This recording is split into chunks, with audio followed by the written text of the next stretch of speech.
Well, hello there. My name is Taryn Daly for radio.com, and I'm so excited to be joined by two of my most favorite young musicians, Josh and Sam from Greta Van Fleet. You guys are just such a treat to see over Zoom today.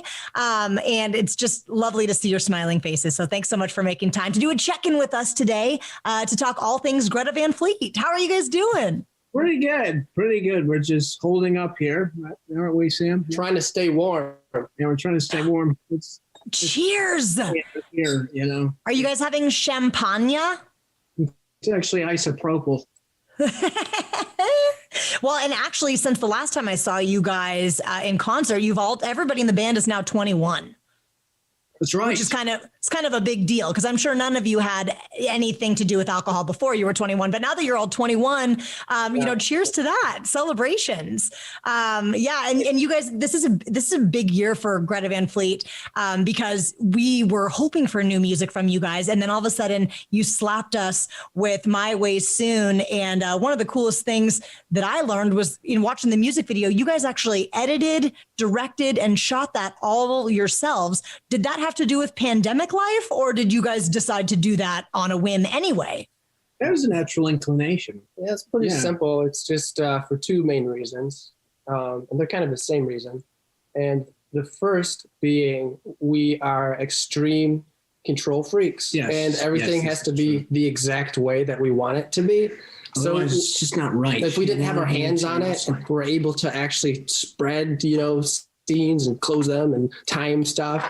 And we've had other people edit stuff, and it's like, no, if you just, and it's like that kind of thing. So that was one thing. And there was always a natural inclination to pick up a camera. That was the thing. We were always, our grandparents, all both sides, we had so many cameras that we would play with, and we'd make these little shows, these sketch comedy bits and things, and we'd kind of put it together, and then we're talking like VHS, Oh yeah. Yeah, right. So yeah, but film and movie making have always been something that we've been interested in. So that was just, we started toying with these Super 8s, and it was like, yeah, okay, this is cool. We can do something with this. And then the song came about, and we thought, oh yeah, that would be perfect for all of that material.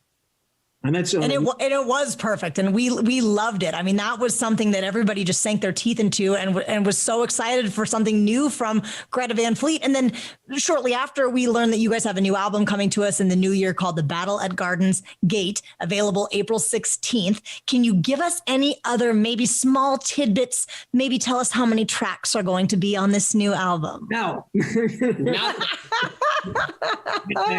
Actually, I think there's plenty that we can disclose.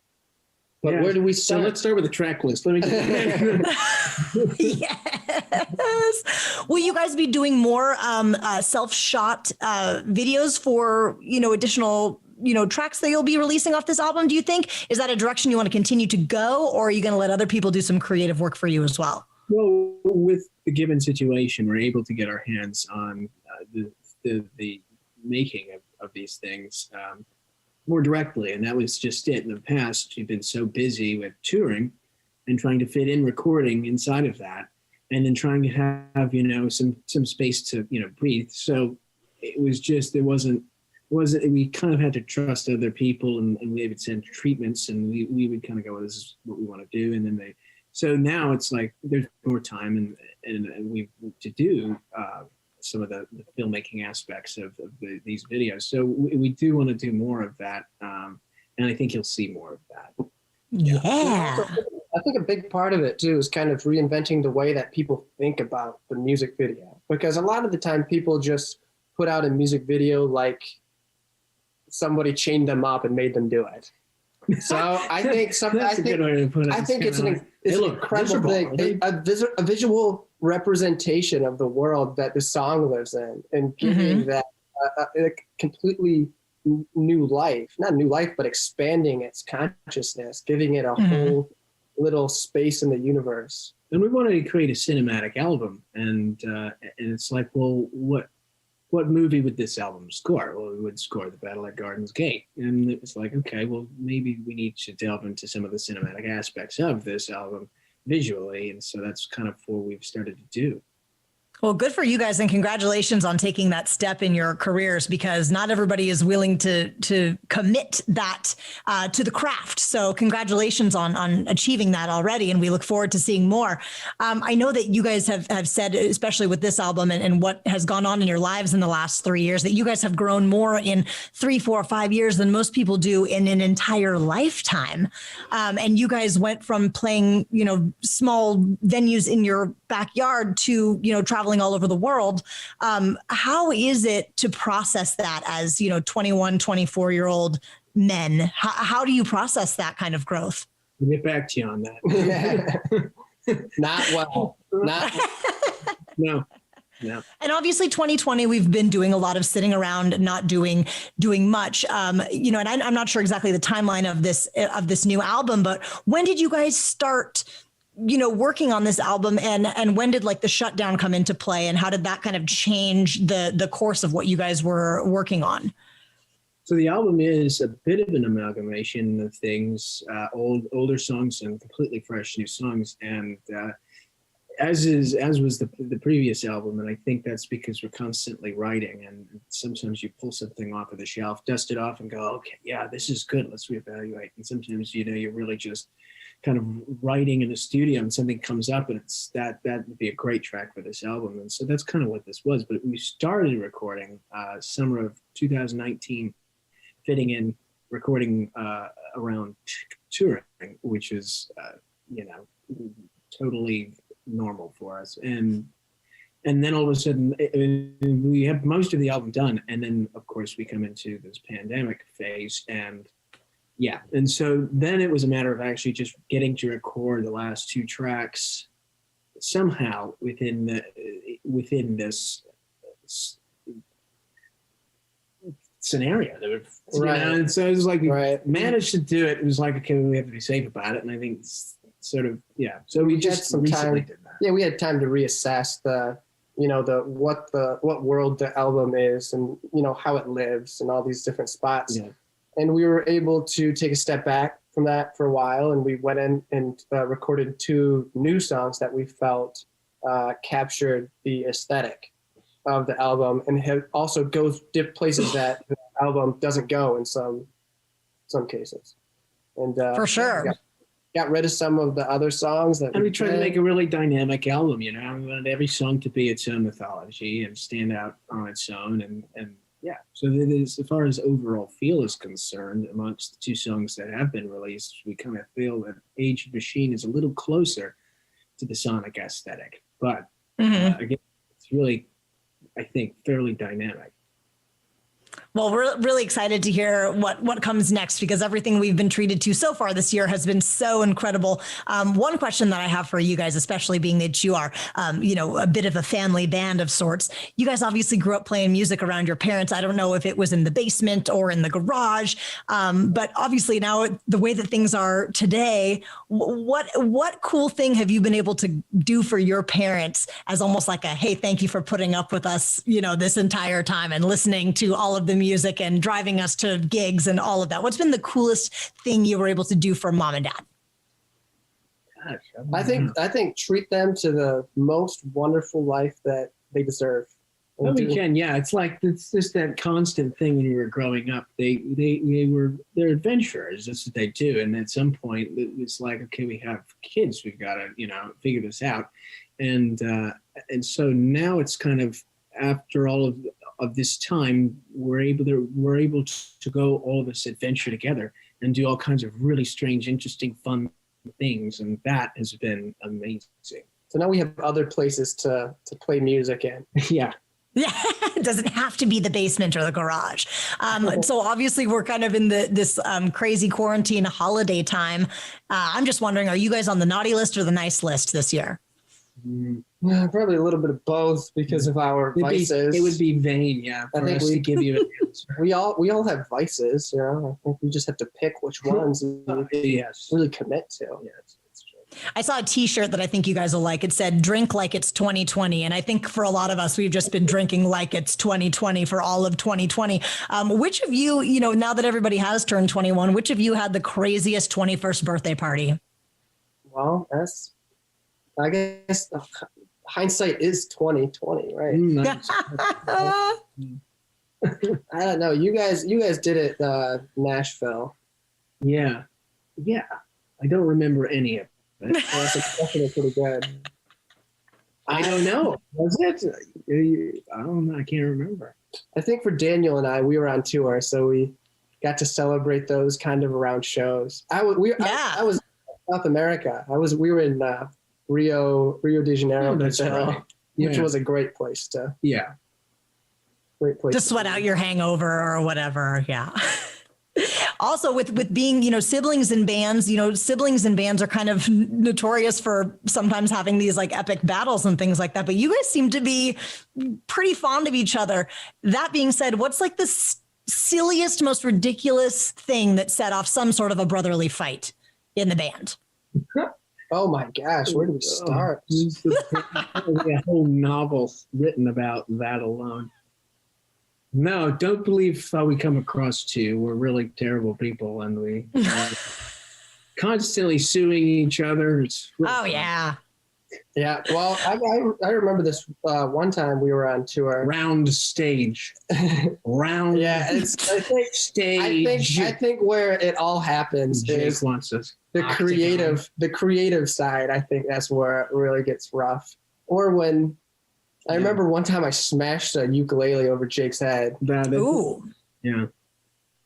But that was I remember taking out a window once. That was good. And a television. Like, oh my God. Which is weird because you always hear about that and, in music culture. And you're like, oh my God, they're really just smashing all this stuff. It's like, yeah, I get it. It must have been an accident. The stakes are high. There's a lot going on. You're creative. You're frustrated. Yeah. So, yeah, I get it. Yeah, things get a little tense. Things get a little crazy. Who of the three brothers would you say is the most sensitive? Daniel's a brother. I would say Daniel's very sensitive. We can count him. Yeah. Yeah, I would say. I think we're all actually very sensitive souls in some way or another. Artistic sort of personalities seem to be that way, right? It's a little bit of I agree. sensitivity. I think so. We'll never tell you that. But right. No, we would never tell you that, just like we did just now. It's just a secret. It's just between us, of course. Oh my goodness. So since again, we're in the holidays, would there ever be a Greta Van Fleet holiday album? Would you guys ever throw down a totally kick-ass rock and roll version of a holiday classic? Christmas. That's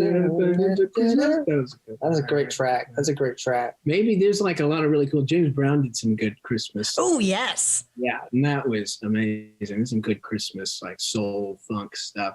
Maybe if it was in that vein, I don't know. I guess we couldn't really say. There's other things I think we probably want to get to first. That's the problem. Yeah. Just put it on the back burner. Just listen, something for the future, maybe, when you run out of other things to do, which I'm sure will be never. But on the lines of, James Brown, funk, soul, who is maybe one of your biggest non-rock influences? Somebody that's doesn't necessarily fall under the umbrella of rock. I don't know. Aretha Franklin might not fall under the umbrella of rock. I think she's one of the greatest rock and roll singers of all time. So that I would think would be my pick for sure. I actually think that she was inducted into the Rock and Roll Hall of Fame like in the second class and was the first female. So I'm with you. I think you nailed it. Rock and roll. Amazing. I think a lot of the folk artists as well is like Joan Baez, I think. Definitely. Just reinventing those old folk classics and even like Miriam Makeba, who's like Mother Africa, who's just really amazing music, and she brought a lot of that to America. It's really good stuff. Geez, I don't know. There's so many. It's like all of a sudden the brain kind of goes, what synapses is going on, and I had that. It's probably kind of hardly blow the electric on the computer. Well, so far, I mean, we are very much looking forward to the new album. The Battle at Gardens Gate is going to be available on April 16th. We have My Way Soon. We have Age of Machine. I know you probably can't give too many other spoilers, but what can we look forward to next? Can you tease us a little bit and give us a small tidbit as a holiday gift? I think it's what's coming next is something that is much more in the realm of hope. I think it's something that we can all relate to, and it's perhaps something that we all need right now. And I think we've really been kind of trying to plan this out in a way that we can reintroduce what we are and how we've changed in the past year or so. And ironically, that would be probably the oldest song on the album. Yes. As far as the writing of the piece is concerned. So that there's something to be considered. Yeah. I'm sure there's some old bootleg recordings of the song, not in the way that it is now, but there are definitely some bootlegs around from years ago. Well, one of the things I think is so great about what you guys do is that your sound, your music, it just transcends generations. The times I've seen you guys in concert, there's, young kids there with their parents. There's groups of dads. There's groups of kids. Like, you guys really appeal to such a wide variety of people. And I don't know a lot of bands that can do that, or that are doing that in, the current day. So I just wanted to say congratulations on just bringing people together the way that I think a lot of us haven't seen in a very long time. That's a pretty cool achievement. So my hat's off to you. Thank you. Thank you infinitely. Very much. Yeah. Well, thank you again so much, Josh and Sam, for being a part of this radio.com check-in. We are just honored to get to chat with you today and cannot wait to hear the full album, The Battle at Gardens Gate. What we've heard so far is just magnificent, and we look forward to the next step in your career and hope you guys have a great rest of the holiday season. And here's to a totally badass 2021. Cheers to that. Cheers to that. Yeah, they're empty right now, but imagine. Cheers. I'm empty too, but maybe we'll have to share a beer together next time we're together in person. It's like a wonderful plan. It's a date. Right on, gentlemen. Well, you guys have a great rest of your day, and we'll see you next time. All right. Awesome. All right. Bye-bye. Wow.